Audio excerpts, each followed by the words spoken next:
원래 1978년도에 미국 뉴저지에 살고 있던 작가 리처드 메디슨이라고 하는 분이 소설로 쓴 소설을 원작으로 하고 있습니다. 그것이 이제 1998년도에 영화로도 나오고 또 드라마도 나오고 그러면서 그 내용이 기초가 되어져서 이제 한국에서 지금 드라마를 만들어서 방영을 하고 있습니다. 내용을 보면 이 세상에서 부부의 연을 맺었던 분이 천국에 가서도 함께 다시 만나서 살아가고 있는 그런 내용입니다. 막막하게 천국은 어떤 삶일까? 또 지옥은 어떤 곳일까 생각하고 있었다가 드라마로 보면서 이럴 수도 있겠구나 하는 그런 상상을 많이 하게 하는 그런 드라마가 이 드라마여서 재밌게 보고 있습니다. 이 드라마는 과거의 이야기를 하고 있습니다. 천국과 지옥의 삶은 이 세상에서 어떻게 살았는가에 근거해서 결정이 되어진다는 겁니다. 그리고 이 세상에서 만났던 사람들이 천국에서 다시 만나게 되어지는데 그 만남을 통해서 그냥 만나는 것이 아니라 과거의 삶을 되돌아보고 반성할 것은 반성하게 하는 그런 기회를 갖게 합니다.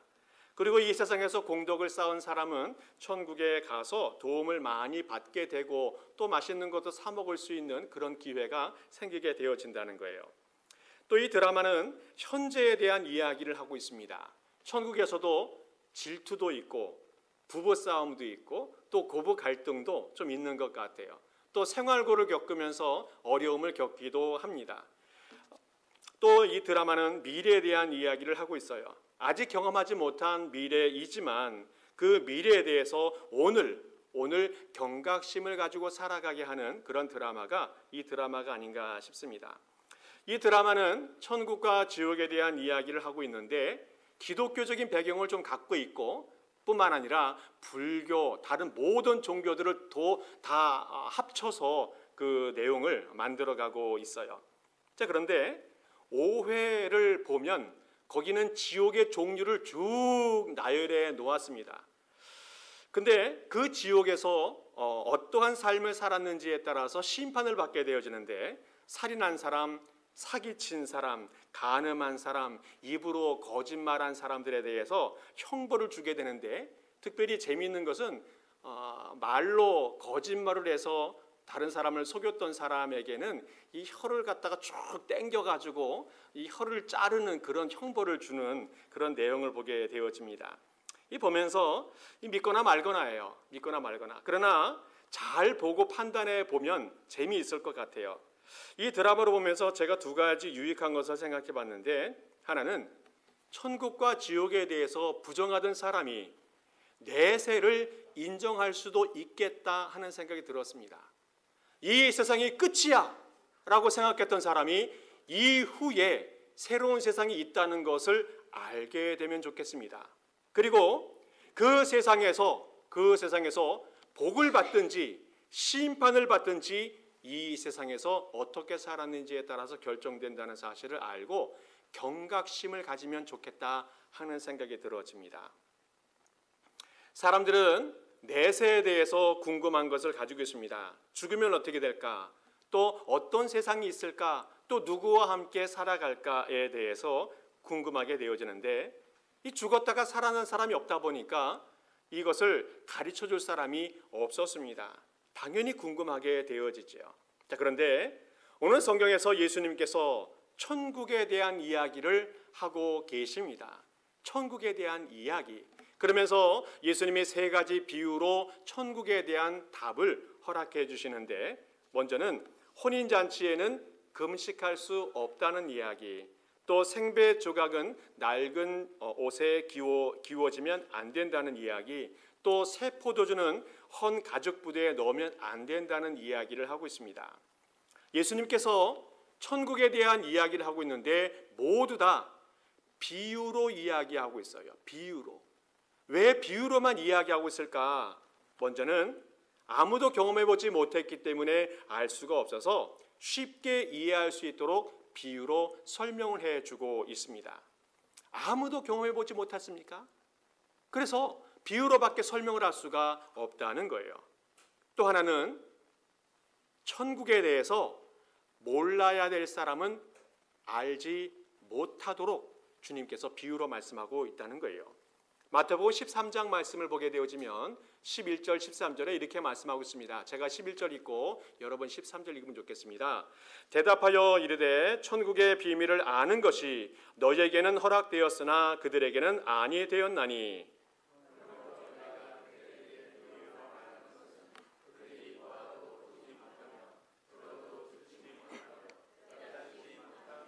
아멘. 천국은 누구나 알게 되어야 된다 생각하고 있는데 예수님은 그렇지 않아요. 모를 사람은 끝까지 몰라도 되겠다라고 말씀하시는 겁니다. 자, 그러면 천국을 아는 것과 모르는 것에 대한 기준이 뭐냐? 그것은 복음을 듣고 말씀에 순종하는 사람, 그리고 그렇게 결단하면서 살아가는 사람에게는 천국에 대한 깨달음이 있게 되어진다는 겁니다. 그러나 반대로 하나님 말씀에 대해서 행하지 않는 사람, 듣지 않는 사람, 그리고 하나님의 말씀을 듣기는 듣지만 자기의 이기적인 욕심, 욕망으로만 받아들이는 사람에게는 천국의 기쁨을 누릴 수 없다라고 말씀해 주고 있습니다. 오늘 성경에서 예수님께서 비유로 천국에 대해서 말씀해 주고 있는데 그 이유를 말씀하시는 어떤 동기가 있습니다. 18절 말씀을 같이 한번 읽어보겠습니다. 같이 읽습니다. 시작. 요한의 제자들과 바리새인이 금식하고 있는지라 사람들이 예수께 와서 말하되 요한의 제자들과 바리새인의 제자들은 금식하는데 어찌하여 당신의 제자들은 금식하지 아니하나이까? 아멘. 어떤 사람들, 마태복음에는 요한의 제자라고 기록되어져 있는데 예수님과 제자들에게 찾아와서 왜 금식하지 않는가 비난하며 문제를 제기하고 있습니다. 요한의 제자들과 바리새인들은 금식을 하는데 왜 당신의 제자들은 금식을 하지 않느냐 비판하며 문제를 제기하고 있습니다.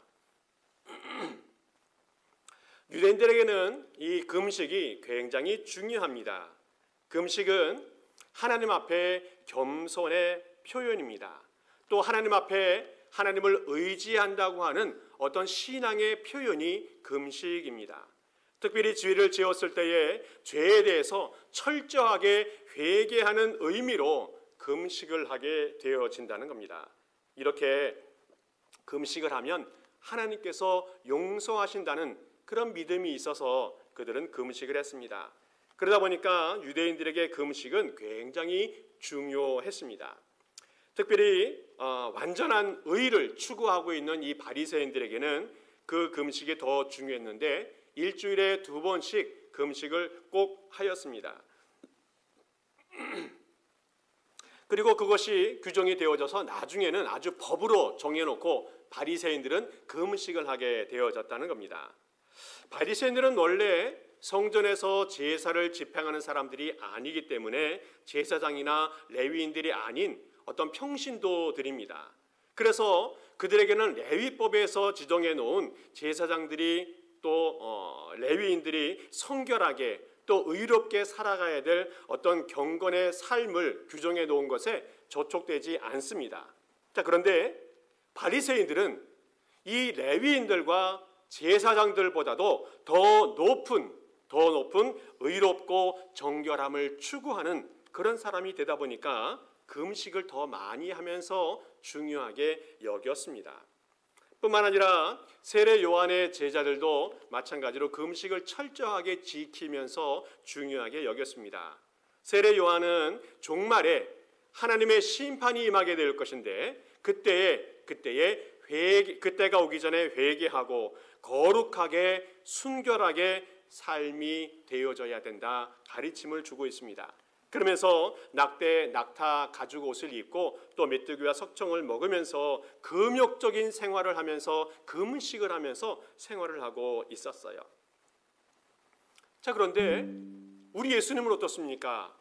우리 예수님이 이야기하고 있는 하나님의 나라는 어떤 모습입니까? 바리새인들과 요한의 제자들이 이야기했던 모습과는 반대적인 모습이 많아요. 예수님은 금식을 권장하지도 않았고 오히려 먹고 마시는 것을 즐겼던 분이 우리 예수님이셨습니다. 금식을 하지 않은 것뿐만 아니라 도리어 정반대로 즐겁게 먹고 마시며 행복한 삶을 살아갔던 분이 우리 주님이셨습니다. 우리 예수님은 하나님의 나라를 잔치집으로 비유하면서 이제 하나님의 나라가 시작되었으니, 혼인잔치가 시작되었으니 모두가 다 먹고 마시며 즐기자라고 말씀해 주고 있습니다. 그러면서 많은 사람들에게 하나님의 나라 천국에 들어오라고 초청을 하고 있습니다. 그래서 그 예수님의 초청에 응답한, 회개와 믿음으로 응답한 죄인들과 세리들, 또 많은 일반 사람들 다 모여서 함께 파티를 하고 즐겁게 먹고 마시는 그런 삶을 살았습니다. 그래서 많은 유대인들이 예수님에 대해서 별명을 만들어서 불렀는데 아주 비난적인 별명을 붙였어요. 뭐냐면 먹기를 탐하는 자, 탐식가라는 거죠. 포도주를 즐기는 자, 죄인과 세리의 친구, 이런 별명을 붙여놓고 예수님을 비판하기도 하였습니다. 오늘 성경에서 예수님이 이야기하고 있는 천국은 어떤 모습인가 다시 한번 우리가 생각해 봐야 한다는 겁니다. 천국은 잔치집 같은 기쁨이 있는 곳이라고 주님께서 말씀해 주고 있어요. 모든 잔치집은 특별히 결혼하는 그 결혼식에는 식사가 굉장히 중요합니다. 유대인 결혼식 습관에는 예식이 마친 후에는 반드시 식사를 하게 되어져 있는데 우리와 비슷한 것 같습니다. 모든 손님들이 신랑과 신부 중심으로 해서 함께 잔치를 벌리면서 이 결혼식을 진행하게 되어지는데, 이렇게 결혼식 때는 먹고 마시고 춤을 추고 노래하는 것이 굉장히 중요하였습니다. 특별히 예수님이 살고 계셨던 그 1세기에는 일반 백성들은 굉장히 어려운 가난한 삶을 살고 있었어요. 그래서 한 마을에서 어떤 집이 결혼잔치가 있다 소식이 들리게 되어지면 기대하게 되어집니다. 그리고 그날을 소망하게 되어집니다. 그래서 몇 날 며칠을 기다렸다가 그 날이 되면 함께 가서 정말 먹고 마시고 한판 잘 먹고 오는 날이 이런 잔치집, 결혼식 날이 되어진다는 거예요. 또한 이 바리새인과 이 세례 요한은 종말이 올 때에 예수 구약에서 약속하신 메시아가 오게 되어지는데, 그때에는 큰 잔치가 이루어질 것을 믿고 있었어요. 자, 그런데 그 잔치가 있기 전에 잔치에 참여하는 사람이 되기 위해서는 반드시 회개하고 바른 성결한 삶을 살아야 한다는 그런 믿음이 있었습니다. 그래서 회개를 중요하게 여기고 금식하면서 그것을 준비하는 사람이 되어졌다는 거예요. 바리새인들과 세례 요한의 제자들은 그래서 금식이 더 중요하고 금식을 열심히 하면서 하나님의 나라가 오는 것을 소망하고 있었다는 겁니다. 자, 그런데 그때에 예수님이 오셔서 뭐라고 말씀하십니까? 지금이 천국에 온 잔칫날이 되었다라고, 지금이라고 주님께서 말씀하고 계시는 거예요. 바리새인들도 유대인들도 요한의 제자들도 먼 훗날 하나님의 나라가 올 것을 기다리고 있었었는데, 우리 예수님은 지금이다. 지금이 하나님의 나라가 왔고 천국이 이루어졌고 잔칫날이 되었다라고, 지금 이 날이라고 선포하고 있다는 거예요.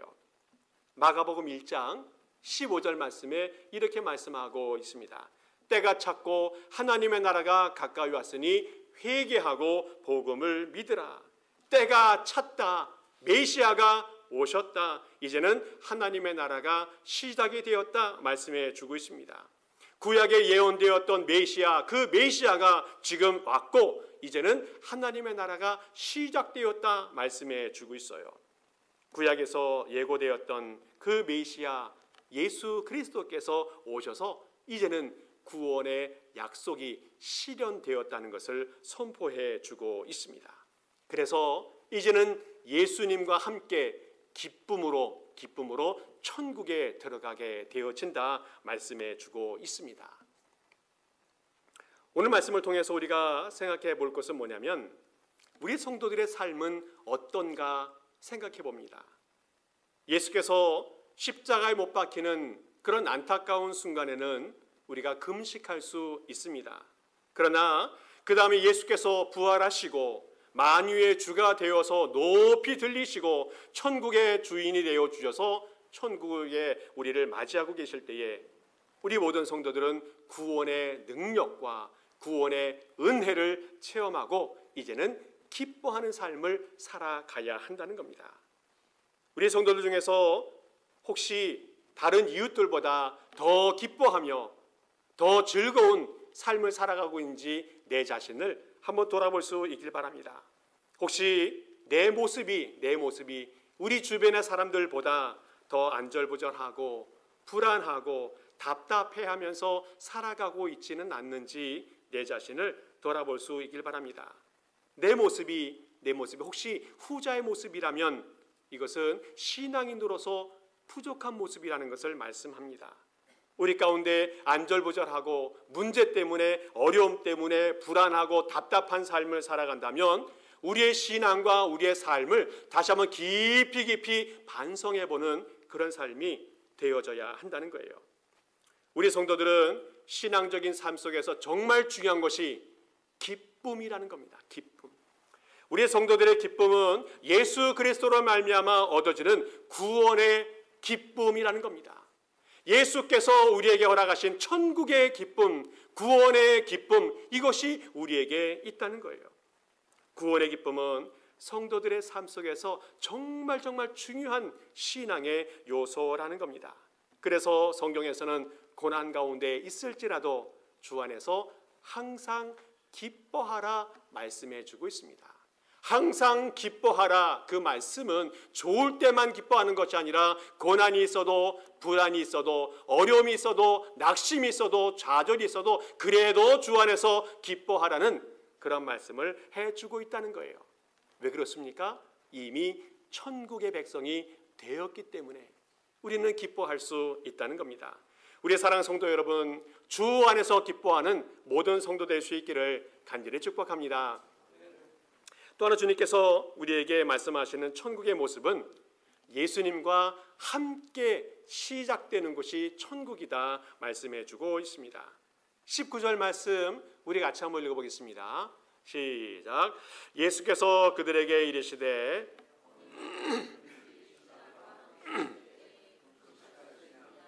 신랑과 함께 있을 동안에는 금식할 수 없느니라. 아멘.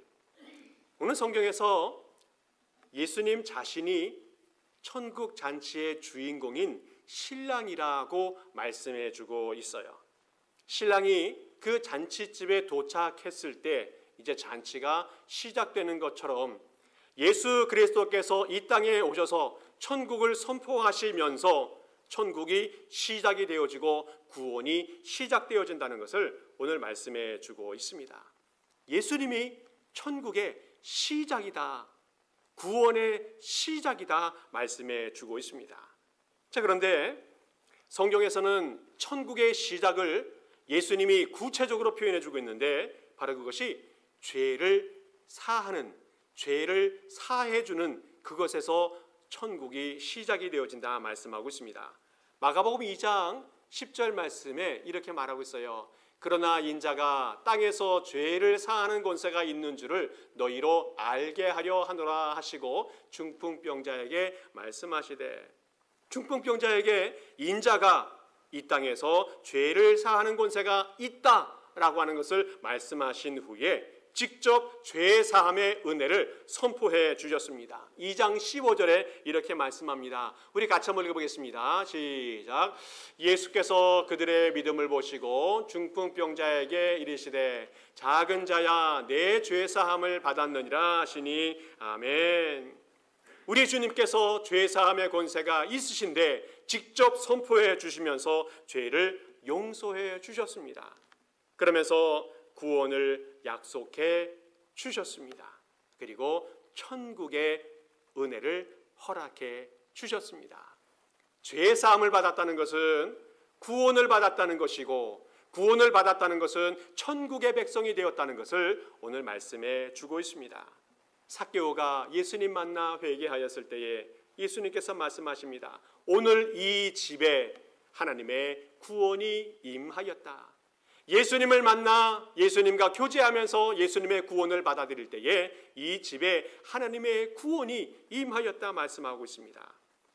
뿐만 아니라 죄와 죽음의 권세에 눌려있는 사람들, 이 사람들에게 예수께서 죄사함의 은혜를 선포해 주시고 하나님의 구원을 선포해 주시고 이제는 구원의 잔치에 참여할 수 있는 자격을 허락해 주셨다는 겁니다.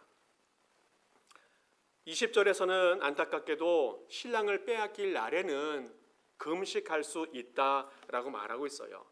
예수님이 십자가 고난을 받으며 순환을 겪을 때에 또 십자가에서 죽음을 겪을 때에 이때에는 잔치를 베풀 기간이 아니고 금식하는 기간이 될 수도 있다라고 말씀하고 있습니다. 그러나 예수 그리스도께서 구원하시고 부활하시고 우리의 구원을 완성하신 후에 그 구원의 능력과 통치의 권세를 가지고 모든 사람에게 하나님의 나라를 선포하실 때 그때는 금식하는 기간이 아니라 잔치하는 기간이 되어진다 말씀해 주고 있습니다.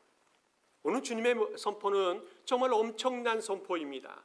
예수님이 오시는 그때, 예수님이 오셔서 천국을 선포하시는 그때 천국이 구원이 시작이 되어진다.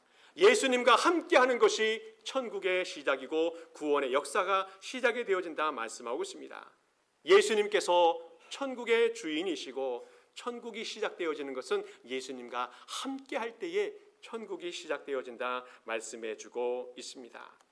오늘 주님께서 천국의 주인 되시고 우리를 천국에 초청할 때에 아멘 주 예수여 오시옵소서 나를 천국으로 인도하심을 감사합니다 고백하며 나가는 우리 모든 성도 될 수 있기를 간절히 축복합니다. 마지막으로 또 하나 천국은 어떤 곳인가 하면 새로워지는 곳이 되어졌나 말씀해 주고 있습니다. 새로워지는 곳.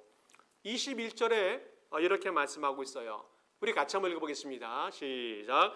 생배 조각을 낡은 옷에 붙여지는 자가 없나니 만일 그렇게 하면 기운 새 것이 낡은 그것을 당기어 헤어짐이 더하게 됐느니라. 아멘.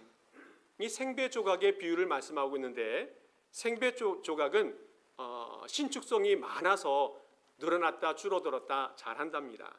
근데 낡은 베옷은 신축성이 적어지는데 이 낡은 옷이 헤어지면 무엇인가 대고 박음질을 해야 되는데 생배 조각을 대게 되면 그리고 그것을 빨게 되면 이 생배 조각은 이 신축성이 많아서 줄어져 버려서 이 낡은 베옷이 찢어지거나 갈라지는 그런 문제가 생길 수 있다는 겁니다.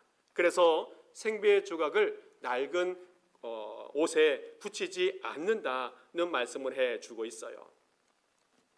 오늘 이 비유의 말씀이 무슨 뜻입니까? 이것은 바리새인들의 주장과 세례 요한의 주장이 유대교의 전통으로서 옛날 헌옷 같은 비유를 말씀해주고 있어요. 무슨 말씀인가 하면 예수께서 말씀하시는 것은 율법과 선지자의 시대는 요한으로 끝났다는 것을 말씀해주고 있어요.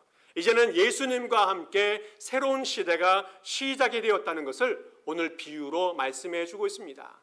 생배 조각과 옛 헌옷이 있는데 옛 헌옷은 바리새인이나 세례 요한과 같은 유대 전통을 갖고 있는 사람들의 주장이고 생배 조각은 예수님이 말씀하시는 천국을 이야기해요. 예수님이 말씀하시는 천국과 이 사람들이 이야기하는 그 시대는 전혀 다른 시대라는 것을 말씀해 주고 있습니다. 그래서 그런지 예수님께서는 세례 요한을 많이 칭찬하고 인정해 주시면서도 무엇인가 구별해 주시는 그런 말씀을 해 주고 있어요. 마태복음 11장 말씀을 보게 되어지면 모든 선지자와 율법이 예언한 것은 요한까지니라고 말씀해 주고 있습니다. 이 무슨 말씀인가 하면 선지자가 또 율법이 예언되어 있는 모든 구약의 내용들은 요한까지다. 세례 요한까지다 라고 말씀해 주고 있어요. 그래서 요한이 낳은 자 중에 여자가 낳은 자 중에 세례 요한이 가장 큰 자다라고 말씀하시면서 말씀하시면서 요한이 능력이 있고 또 하나님 앞에 인정받는 사람이지만 그래도 신앙적으로 봤을 때는 이제 시대가 끝났다는 것을 말씀해 주시고 계시다라는 겁니다. 또 하나 22절에도 생배 조각 이후에 가죽 부대 이야기를 해주고 있어요. 22절 말씀 우리 같이 한번 읽어보겠습니다. 시작. 새 포도주를 낡은 가죽 부대에 넣는 자가 없나니 만일 그렇게 하면 새 포도주가 부대를 터뜨려 포도주와 부대를 버리게 되리라. 오직 새 포도주는 새 부대에 넣느니라 하시니라. 아멘. 새 포도주를 낡은 가죽 부대에 넣지 않는다는 겁니다. 그 당시에는 포도주를 유리병이 아니라 아마 가죽 부대에 넣어서 발효를 시켰던 것 같습니다. 그런데 이 새 가죽 부대는 신축성이 있고 또 오래된 그 가죽 부대는 신축성이 없어서 이 새 포도주를 새 가죽 부대에 넣게 되어지면 이것이 옛날 가죽 부대에 넣게 되어지면 신축성이 많이 없어서 부대가 터질 수 있다는 그런 경고의 메시지를 해주고 있어요. 그래서 새 포도주는 반드시 새 부대에 넣어야 그 부대하고 새 포도주가 온전할 수 있다는 말씀을 해주고 있습니다. 이것도 새 것과 옛 것을 말씀하시면서 구약의 모든 예언과 예수님의 천국의 복음은 구별된다는 것을 말씀해 주고 있습니다. 오늘 새 시대를 살아가고 하나님의 나라를 맞이하는 우리들이 새로운 삶을 살아야 되는데 어떠한 삶을 살아야 될지 성경에서 두 가지를 말씀해 주고 있어요. 하나는 물과 성령으로 거듭나야 한다 말씀해 주고 있습니다. 요한복음 3장 5절 말씀에 예수님께서 니고데모에게 말씀해 주신 말씀입니다. 우리 같이 한번 읽어보겠습니다. 시작. 예수께서 대답하시되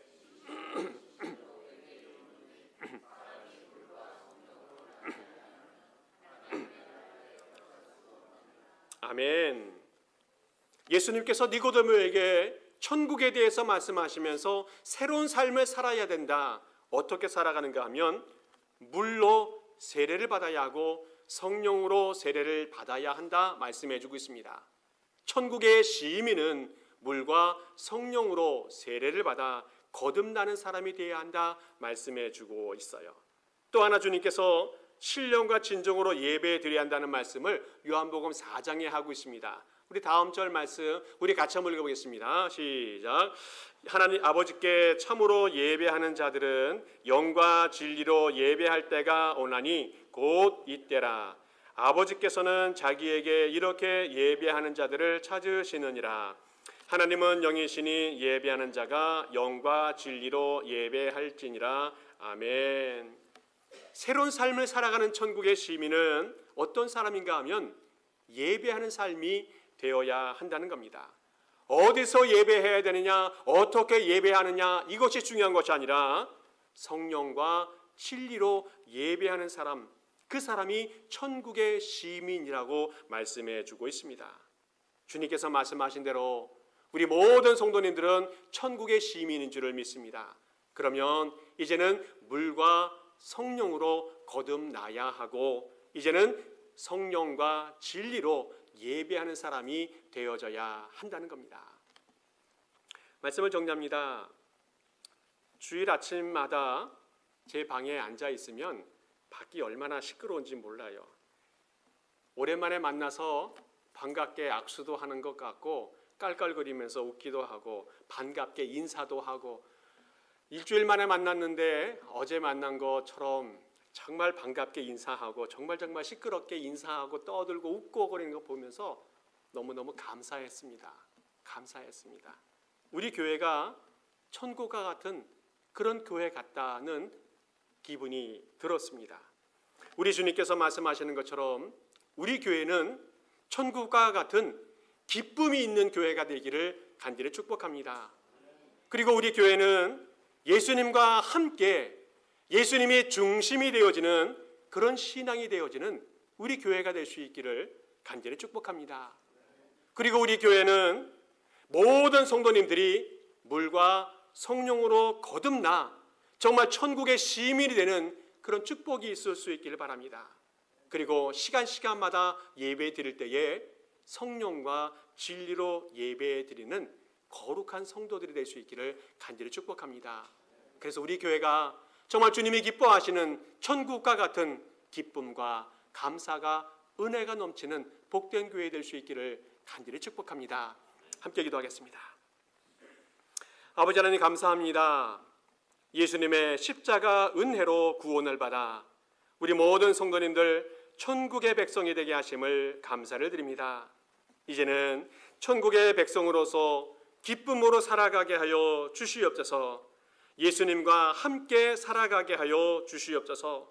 또한 아버지 하나님 물과 성령으로 거듭나 신령과 진정으로 예배하는 우리 모든 성도 우리 교회 되게 하여